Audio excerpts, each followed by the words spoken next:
Van Baile Mhic Andáin star amach a fé cahar, nuair a chuir deirle gurta nach mór ceir scór bliain le craobh Chainnigh a bhóchant. Ach ní féidir le héanaar na scí ligant agus na maidí ligant de shrá a Chainnigh. Le Henry Chef na restaurant store and Vernas Rahulas County na Shamrocga, bheith roint ibre déanamh ag Baile Mhic Andáin sellabhah máidir an Gurn. Bhí Brian Tyres agus Pat Fleury Chainnigh de chlé amach tancar nach beag ge ar an gréamh. TJ Reid in ish a prapáil. Beise 8 mbliana trucha I mína saona. Ach tá an stuif fósáin agus tá sé sin stúra go hálan ar fa. Ní sé chuinn sprioc go bhaint amach tá sé tres fear agan leistigh an son. Dean Mason leis an sa bháil daithí barn leis an seans na cosatóirí na gola. Bhí seans go chun cúil scór an son ach bhí ar hawl There for the car and shin Alice Cass and count shin a car and Drasnan ach bhí seans on a water fad chun cúil the score all and get dul chase and shin.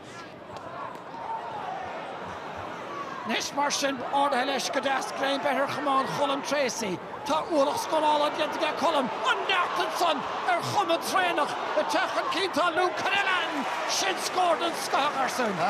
Scored and chase score ar a get dul chase Derry Glow Unti na Shamróga a brisha shears and show he's boy na brain you learn a parka agus an son Derry Glow Cluiche dagid féna crohu agus creaking session le Luke Canellan or score ruig shoot.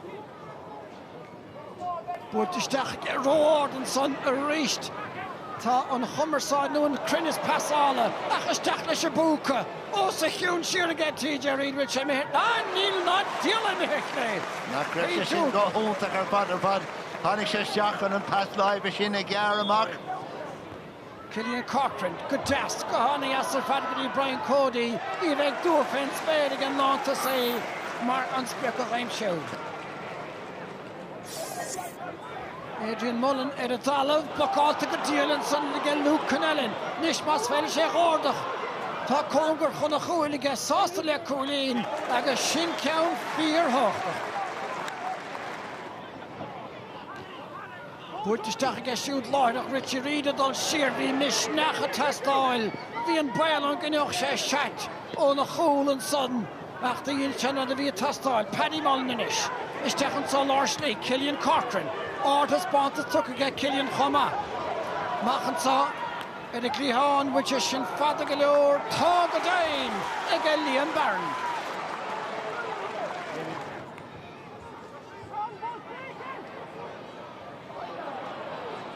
An a gháil go daithí barnach bhí an takeíocht beagán maul Alex Cass ó an Cody a teachtasteach éonúach do bháin chun an teileh I chin tú agus ag gemacht leis níos ag ggéirigh an cosantóir a bhealach Ned Curran is sin dianta amach le TJ tá sé buainte a Glián buainte a Taimhlíne Hanstetter buainte na Colíige.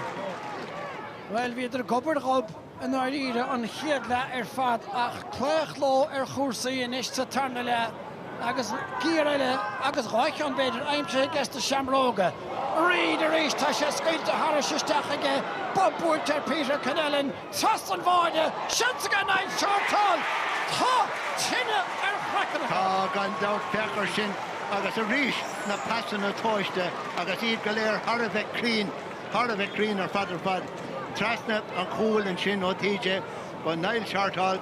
Ceann san na testáil mutha. Nis, Prisha Buaicphointí sa holacha. Desin sa ga Luke Canellan na stóilm a rás isteach weil de thug sé pass nar a bhíon chuine dúisteach Stephen Donnelly leis siarn sa agus Buaicphointí Peter MacDonald Harris dress ná caiise John Donnelly hút teach sa chláinís mód.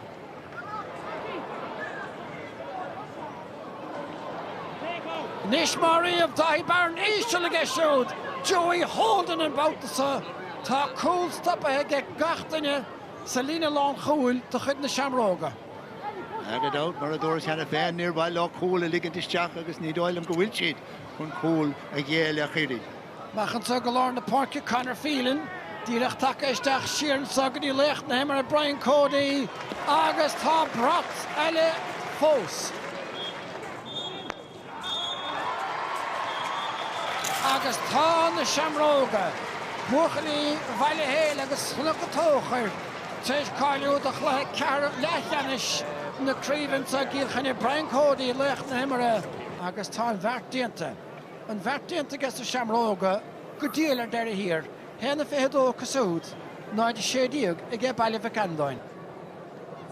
Actually, yeah, sure, we're buzzing all the last 2 weeks for it, you know. They bet us last year, so that was always in the back of our minds. Then you have the local rivalry as well. So it's great to have a crack at him. And look, I suppose, the last few weeks training, we were gunning for him and it paid off there today. He doesn't ask us to do anything he wouldn't do himself or didn't do himself. So look, we all have great respect for him. He knows his stuff. It's steady to have him, Davey, Mark Elward, Owen Reid, all above us. They all have walked the walk, and now they're a great inspiration, and yeah, they're deadly to have over us now, in fairness.